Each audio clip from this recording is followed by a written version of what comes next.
BJP పాలిత రాష్ట్రాల ముఖ్యమంత్రులు యోగి ఆదిత్యనాథ్ను ఫాలో అవుతున్నారా?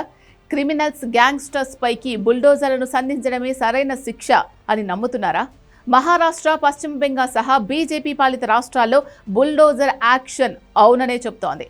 సంభాజీనగర్లో ఎంఐఎం కార్పొరేటర్ ఇంటిని, ఆఫీస్ను ఫడ్నవీస్ ప్రభుత్వం బుల్డోజర్లతో కూల్చేసింది. కోల్కతాలో రోహింగ్యాల షెడ్లపైకి బుల్డోజర్లు గేర్లు మార్చి దూసుకెళ్తున్నాయి. దీంతో దేశంలో అనధికారికంగా బుల్డోజర్ జస్టిస్ అమల్లోకి వచ్చిందా అన్న సందేహాలు వ్యక్తమవుతున్నాయి. ఆ వివరాలు టాప్ స్టోరీలో చూద్దాం.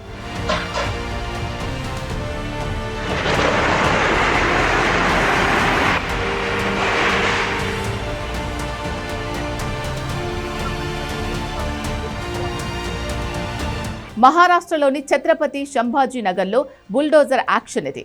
ఈ కూల్చివేతల వెనుక చాలా బలమైన కారణమే ఉంది. నాసిక్ టీసీఎస్ కార్యాలయంలో లైంగిక వేధింపులు, బలవంతపు మత మార్పిళ్ల కేసులో ప్రధాన నిందితురాలు నిదా ఖాన్కు ఆశ్రయం ఇచ్చిన కార్పొరేటర్ ఇంటిని ఇలా బుల్డోజర్తో కూల్చేశారు.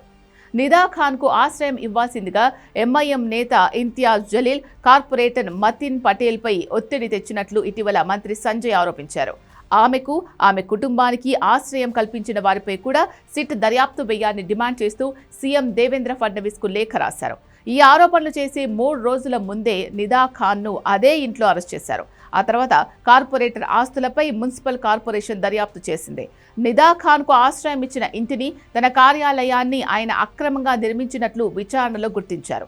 దీనిపై స్పష్టత ఇవ్వాలని మున్సిపల్ అధికారులు కార్పొరేటర్కు నోటీసులు పంపారు. అయితే తనపై వచ్చిన ఆరోపణలపై స్పందించడానికి మరింత సమయం కోరుతూ ఆయన స్థానిక కోర్టులో పిటిషన్ వేశారు. ఆ పిల్ను కోర్టు తిరస్కరించడంతో మున్సిపల్ కార్పొరేషన్ రంగంలోకి దిగింది.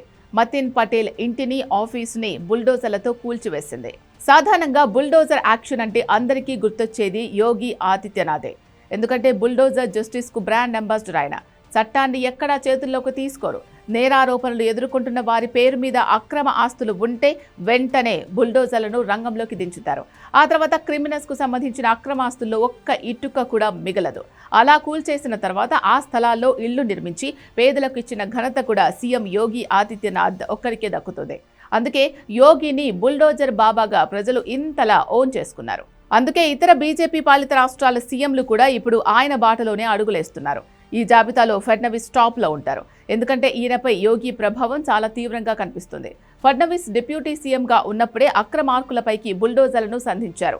2024 మీరా రోడ్ అల్లర్ల సమయంలోనూ, గతేడాది నాగ్పూర్ అల్లర్ల సమయంలోనూ బుల్డోజర్ జస్టిస్నే అమలు చేశారు. ప్రభుత్వ ఆస్తులను ధ్వంసం చేసిన అల్లరి మూకల నుంచి ముక్కు పిండి మరీ వసూలు చేశారు. తాజాగా మరోసారి బుల్డోజర్లను సంధించి నేరస్తులే కాదు, వారికి మద్దతిచ్చిన వారికి శిక్ష తప్పదని క్లియర్ కట్ మెసేజ్ ఇచ్చారు. ఫడ్నవీస్ ఒక్కరే కాదు, బీజేపీ పాలిత ఇతర రాష్ట్రాల ముఖ్యమంత్రులు యోగి అడుగుజాడల్లోనే నడుస్తున్నారు. అస్సాం, మధ్యప్రదేశ్, హర్యానా, గోవా, రాజస్థాన్ ముఖ్యమంత్రులు కూడా ఏదో ఒక సమయంలో బుల్డోజర్ రూలింగ్ను తెరపైకి తెచ్చి ప్రజల మద్దతు సంపాదించారు. 15 ఏళ్ల మమత కంచుకోటను బద్దలు కొట్టి పవన్లోకి వచ్చిన పశ్చిమ బెంగాల్లోనూ ప్రస్తుతం ఆ మార్క్ పాలన ప్రభావం కనిపిస్తోంది. ఇటీవల కోల్కతాలోని తిల్జాలా ప్రాంతంలో ఒక ఫ్యాక్టరీలో భారీ అగ్ని ప్రమాదం జరిగింది. ఈ ఘటనపై తీవ్రంగా స్పందించిన ముఖ్యమంత్రి సువేందు అధికారి ఆ కట్టడం అక్రమంగా నిర్మించినట్లు ప్రాథమిక విచారణలో తేలడంతో కీలక నిర్ణయం తీసుకున్నారు. ఆ అక్రమ నిర్మాణానికి నీటి సరఫరాను నిలిపివేసి ఒక్క రోజులోనే దానిని కూల్చివేయాలని కోల్కతా మున్సిపల్ కార్పొరేషన్ను ఆదేశించారు. తాజాగా బుల్డోజర్లు ఆ నిర్మాణాన్ని కూల్చేశాయి. రోడ్డు పక్కన పుట్టగొడుగుల్లా వెలిసిన రోహింగ్యాల షెడ్లను కూల్చేస్తున్నారు. అక్రమ కార్యకలాపాలు, అవినీతిని ఎట్టి పరిస్థితుల్లో సహించం అని సువేందు స్పష్టం చేశారు. ఇదంతా చూస్తుంటే యోగి మార్క్ బుల్డోజర్ రూలింగ్ దేశమంతటా విస్తరిస్తున్నట్టే కనిపిస్తోంది.